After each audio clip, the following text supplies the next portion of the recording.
So Jessa and Ben the freeloader. Okay.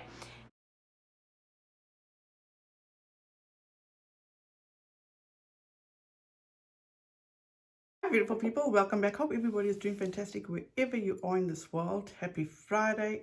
Another weekend has arrived. Let me know if you guys have anything exciting planned or doing anything special. I am going to rest this weekend. Please, you guys, visit the description box. Please subscribe to, if you haven't already, please subscribe to Mel Thompson and Gabby PETITO. I have the links for Baby EZRA's GoFundMe. I also have the link for Gabby PETITO Foundation. Or if you want to donate, the links are down below. No pressure, no obligation.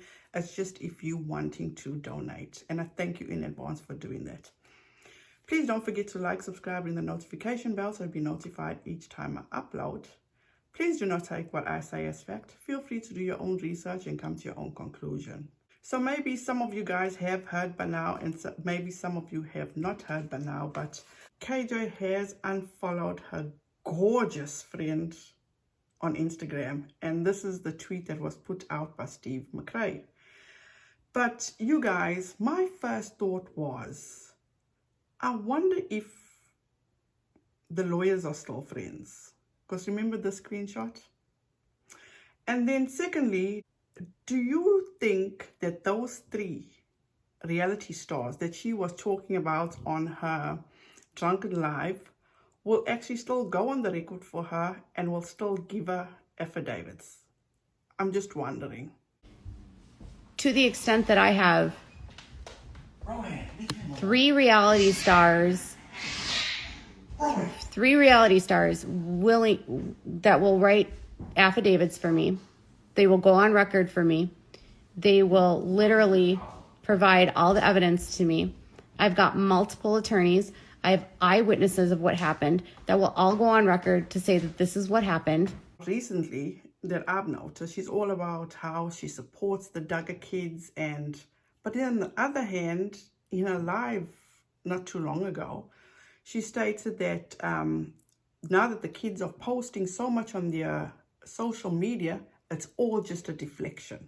She did an Instagram live where she was actually talking about how there were people that were actually coming forward, coming to her, calling her and getting in contact with her. And these are people that are still connected to the Duggars. They still are friends with the Duggars. They're close to the Duggars, still part of the Duggars' lives. And that's weird. That just didn't sit right with me. Within the last 2 weeks, a bunch of people that are connected to them or were friends with them or were around them or were close to them or still are a part of their sort of lives have been reaching out. And so it's been really, it's been a lot to process for me. It's been a lot of trying to source what it is that they're saying. My issue with this is that how come she hasn't gotten the exclusive of Anna Duggar's 7th child, the gender of her 7th child? I think at this point it's obvious that Anna has given birth. Because honestly, no one has this information.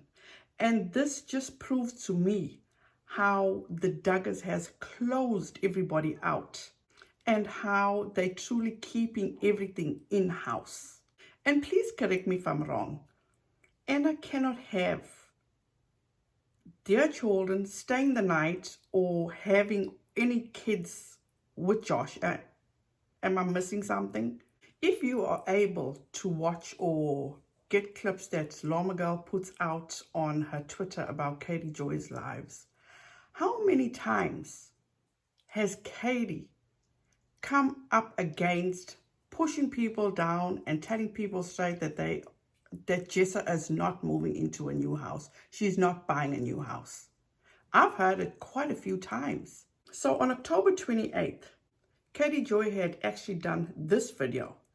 Jessa Duggar's lazy hubby brags her 2 million followers pays the bills.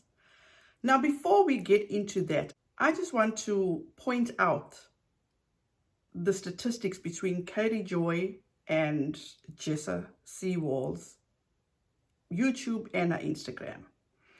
So KJ on Instagram has 59.3 thousand followers. Jessa has 2.2 million followers on her Instagram. YouTube, KJ has 187,000 and Jessa has 198,000.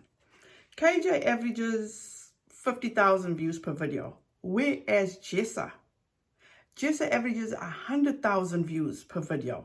And guys, KJ has nearly 2,100 videos, which you all know by now. KJ uploads like maybe minimum of 3 videos per day. And then you get Jessa that only has 120 videos on her YouTube channel.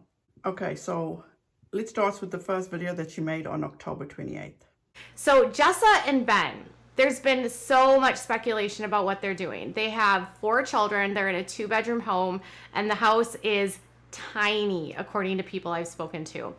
Jessa and Ben have been in a very sort of weird place where Ben has been working for Jim Bob Duggar. He has been tutoring the kids, and he had been working on a ministry degree or working on a ministry program, and now he's actually a pastor of a church. So Ben actually has a church where he's the full-time pastor, though the money that he's bringing in is actually not the greatest. They are relying on her 2 million followers on Instagram. So apparently Ben, who's not raking in the dough, is telling people that Jessa's 2.2 million followers on Instagram are paying their bills, and their social media and her YouTube channel are helping to supplement their income, and that's how they're scraping by. Due to the success of YouTube as well as the money they've been making on Instagram, they are apparently considering moving to a bigger house. So Ben was brought into this new church to revitalize it, but they don't get paid very much. So because of that, they're relying on Jessa's 2.2 million followers to pay their bills. Isn't it ironic that Jessa is the breadwinner in this family, even though they espouse these traditional family values that women don't work and men are the providers? Or maybe, KJ, they are slowly but surely moving away from the traditional family values. We could hope, right? Although Ben might be a studious person, and in fact, this person described Ben as the kind of guy that might want to teach at a college university as a professor. He doesn't actually have a college degree, and he loves to talk about theology and talk about the Bible. There's just not a lot of money in that. So it seems Ben has found the best of both worlds, where he can work as a pastor making 0 to no money and rely on his famous wife to pay the bills. That is a low blow, KJ. A low blow. Maybe you should sweep your own doorstep before you sweep others. I'm going to give you some information, which in turn you're going to say, are you fucking kidding me? It seems like Miss Jessa is funding Ben's dream of being a pastor, and Jessa's left to use the fame that her parents have given her to foot their bills. Sounds to me that somebody seems a bit butthurt or maybe a little bit jealous or envious for Jessa's success on YouTube and her 2.2 million followers on Instagram, which that is at this point a dream for KJ. That's just the way I see it. Before I go any further, okay, it's been brought up recently how KJ has been copying or duplicating Amy Rachel King's mannerisms, and this is also another example. Pay attention to how she says, "Go Jessa." Which, by the way, if Jessa's finally making money on her social media, I say go Jessa. And now watch Amy Rachel King. If you bottle feed only or if you pump only, go mama. It also sounds like Ben is sort of scaling back with his work with the Duggars because he's taking up more responsibilities at the church.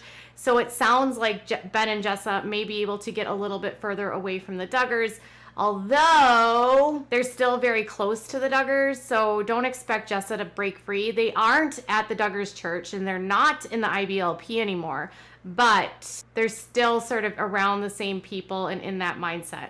We can only hope and pray they would separate themselves from this way of life. They have been taught all their lives a certain way. You can't just one day miraculously wake up and just do things differently, Am I wrong? Now, let's fast forward a week from that video, okay? From her last video where she calls Ben lazy. She makes this video slowly breaking free. After she watches Jessa's video where she announces that she will be moving in the near future, which is absolutely fantastic. Congratulations to them. That is amazing. And once again, my opinion, but this is what I take away from it, okay? This is how KJ gaslights, manipulates, and lies to her audience. And I'm going to point that out to you. Honest, you guys, with this case, it's been intense. The coverage of this case has been intense. It's been hard for me to step outside of what is happening on the legal side to actually remember that there's people in the family that have lives outside of this case. But it's also opened a Pandora's box where so many people are starting to come forward and share their stories and sort of their testimonies of what they know about the Duggars. Here we go again. Once again, she points out how these people close to the Duggars, connected to the Duggars, these are her sources that are just coming forward to Katie Joy. I call bullshit. And it's been overwhelming, and sometimes it's hard when you're getting really tough, difficult stories and you're hearing really dark things about people to like focus on the small things. But I also realize that focusing on the small things can sometimes bring us happiness and joy. And so maybe, just maybe, we can try to hope, with all hope, that there might be some freedom happening with some of these kids. I just don't really know. But Jessa recently had a baby girl, Fern. And she had done a series of videos on her YouTube where with Fern's birth. And she really did very well with those videos. They performed amazing. She made a ton of money. You know, I told you a couple weeks ago that one of my sources told me that Ben was letting people know that they have been able to scrape by with Jessa's YouTube and Instagram. And that's really been helping subsidize their income right now since the show has been gone. And there was, you know, Ben is now working as a pastor and he's not as involved at the Duggars home, which has resulted in Jessa sort of reevaluate some of her own priorities. She's been wearing jeans, she's been sort of doing more of her own thing, but she's also very still connected to her family. Can KJ just not find a way to be happy for these kids, or just put on or pretend that you're happy for them? What am I talking about? She can't do that. And then she has to throw a jab. She always finds a way to throw that jab. So in a new video on her YouTube, one of the biggest questions for everyone is, aren't you going to get a new house, Jessa? You have a 2-bedroom home, which is about 900 square feet. You've got 4 kids. How is it that you haven't been bursting out of the seams of this house? This is so not true. And why does KJ have this habit of shaming people? Because of the fucking size of their homes? And also, I went to look at this video's comments. Hundreds of comments. Not one comment talks about or somebody asking Jessa, when is she going to move? Not one. Maybe I missed it. But I didn't see not one. She did a video last year where she talked about how the house was perfect and she loved it and she loved her tiny little house. But practically speaking, you have to at some point sort of realize you've outstayed your welcome at a house when you don't have space for all your kiddos, right? There you go. Again, her tiny house. She just can't help herself. And also, isn't the saying, you've overstayed your welcome and not you've outstayed your welcome? I don't know. Never heard you've outstayed your welcome. So in a video that she uploaded a couple days ago, she took the kids to go get some plants because Jessa loves her plants. And at the very end of it, she brought the plants in and was talking about how she recognizes that, you know, if she's going to put the house on the market someday and get a new house, she might not be able to buy as many plants. Like they might have to clean some of the plants out. So I don't know what this means. Thanks for watching, and I will say my house is pretty packed full of plants now, so I think this time for sure I actually will be taking a break from buying plants for a little while until we can move and get a bigger house. Which, another news break, will not be too far off. I did a search of property records and I have not seen that she and Ben have purchased anything. They may have put an offer in on something. I also didn't notice any property transfers from any of the companies that Jim Bob is involved in, but I don't know. I don't know if they're going to be buying a house completely and separately independently of that. And I also noticed that I don't believe her house is on the market right now. Who does this? Why does this woman do this? Is there really a need to dig so deep into people's personal business? Don't try to be ahead of the game and now go and dig into people's personal fucking business. Unacceptable. She did this exact same thing to Christine from Sister Wives. She even doxed Christine. And when somebody brought it to her attention, you know what she said? She says, oh no, I'm just doing Christine a favor by blurring it out because it's public information. Let me tell you something. Christine was made aware of it and Christine is not happy. Christine replied to this person and said, thank you so much. I will send this information over to my media people immediately. One thing I have wondered about her house with the tiny house is that this is a house that's been in the Duggar family for years. Again, the tiny house. The house has no mortgage on it. She owns it free and clear, so she wouldn't have to sell her house if she was going to be moving into a new home. And actually, this was something that my sources told me a couple weeks ago, that Ben had told some friends that they were looking to move. So there's that. Now, let me tell you something. That right there, that statement she made right there about her sources told her, that is bullshit. That is absolute bullshit. In KJ's Instagram lives, people have been telling her this for a long, long time. How Jessa is moving, she's moving into another house. And what in turn did KJ do to them? They lying. They're not telling, that's not the truth. She'll report on the story and make it like she found this information all on her own. Okay, so Ben and Jessa are finally getting a new house, maybe eventually, sort of. I don't know where they're going to be moving to, and as soon as I can find any more information, I'll let you know. Currently, I was not able to find any property records or any purchases by Ben and Jessa at this point.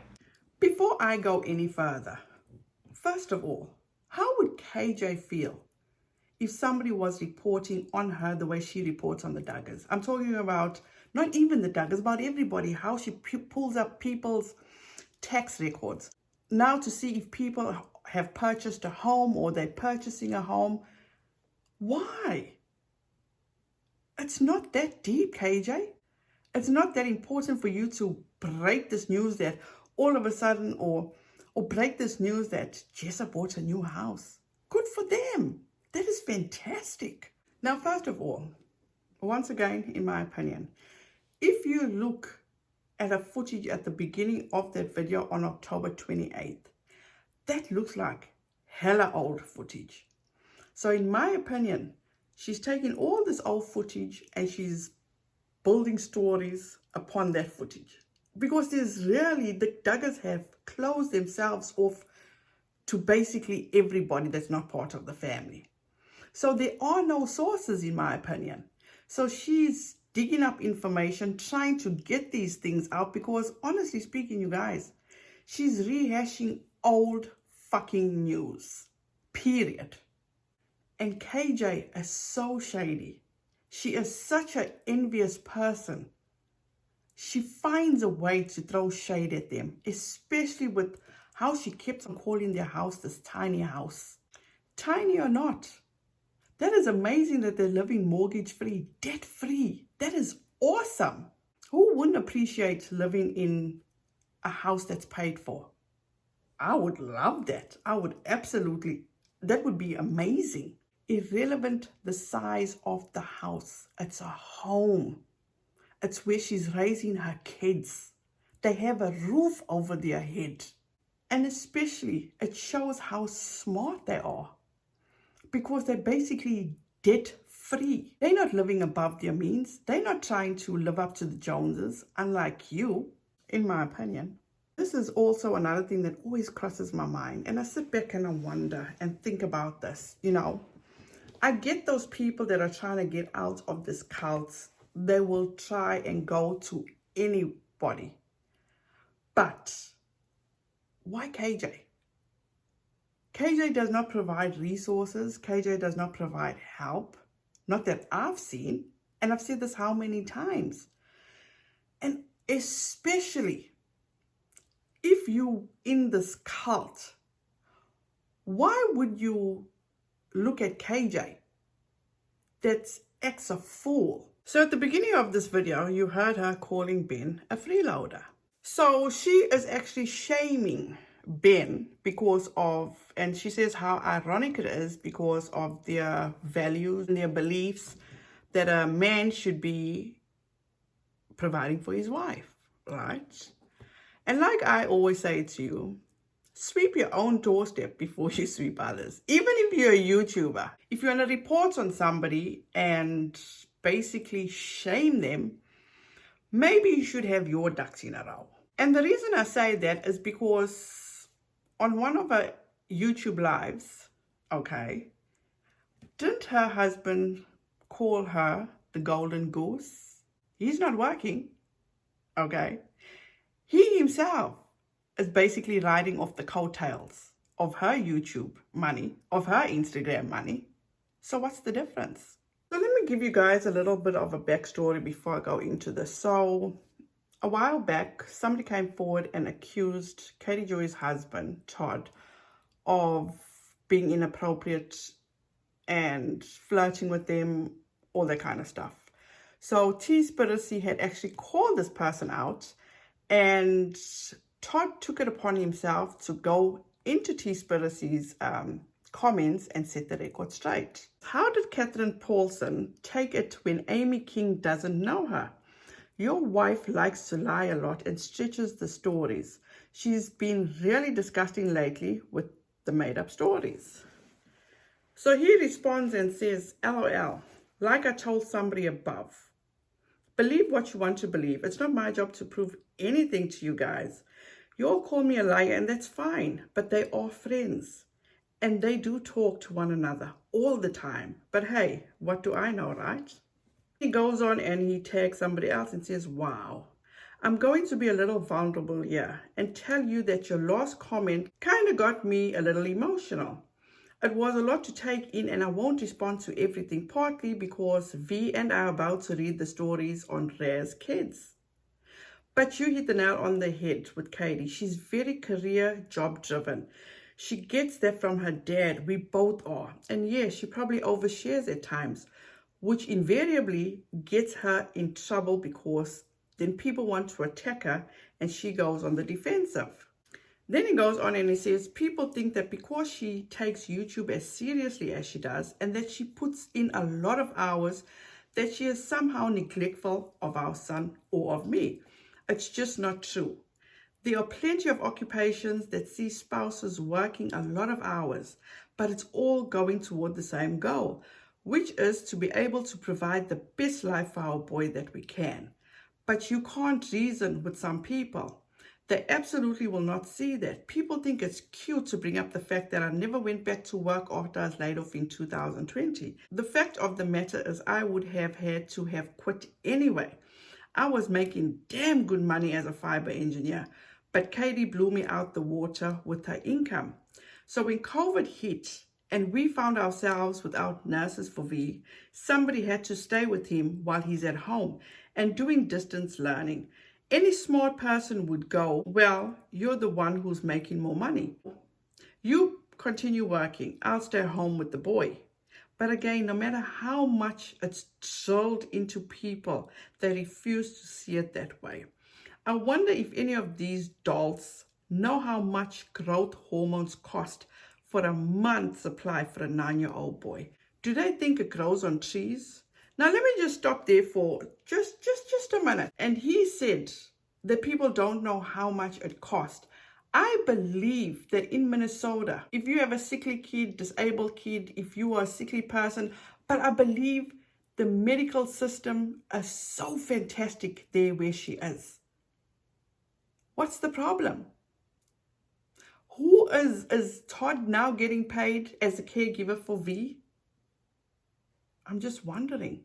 Lady Joy is coming at Ben Seewald, that is a pastor. I know pastors and they make shit money. Next to nothing, okay? So he's still doing something. He's still providing for his family. Just my opinion. Anyway, there's so much more to this whole conversation that, like AZ alluded to, that led us to right here. I am a grey area person too. I never say never or always. And I'm constantly trying to get folks to have a nuanced conversation instead of the black and white thinking that most folks like to do. It's lazy and it helps to accomplish nothing. And I'd be willing to bet my entire guitar collection that those very black and white thinkers will say I'm only expressing that stuff to garner sympathy. Nope. Don't want pity. Don't want sympathy. The only thing I've ever wanted was understanding. But the only thing some people understand is their own vile hatred. I've told Katie many times that the same woman who get pissed at me for staunchly standing by her side and inwardly just mad that their husbands wouldn't do the same for them. I could be wrong, but I doubt it. Anyway, it's time for V and I to learn about air travel. I'm sorry, I gotta say this for legal purposes, but this is my opinion. Todd is an idiot. He is an idiot, okay, in my opinion. Because let me tell you something. I have a husband. He's a man, okay? He's a man. And I'm sure anybody else can attest to this, but like I'd like to do is talk for myself. If I am ever on Instagram Live, my husband's not going to be sitting there with me and echoing in the background. My husband is not going to be degrading another woman in the background on behalf of me. Oh, hell no, he's not going to do that. Definitely not, because he's a man, okay? And that's why I say, once again, in my opinion, my balls are made of crystal. He's a man-child. Who does that? Who? You sit there in the background while your wife is on Instagram Live and you have your little 2 cents to say there on how it is what it is. The same person's comments he's under. Wasn't he degrading her not so long ago? This is my place to set the record straight. Never apologized to her for all the things he said about her. And then you're saying you're doing the best for your son. Now that the vaccine is available for kids under 12, 5 to 11, why haven't you all taken V for his vaccine? Why? I'm sure you're going to have an excuse for that too. That's all you'll do is make fucking excuses. And honestly speaking, if you all know that you're going to set goal with the best interest of your son, imagine how much you all can accomplish as a team. By you, Mike Balls are made of crystal, go and get yourself a job. Because I'm sure now you'll have nurses. And also, a real man will suck it up and just not say a damn word. Unlike you, my balls are made of crystal, will mock another woman in the background, will degrade another woman by calling them the see you next Tuesday. And it goes on and on and on. So you guys, there you have it. You can make up your mind. You can think what you want to think. Todd has spoken. He is staunchly standing up for his wife or by her side, whatever the fuck it is. Unbelievable. Unbelievable.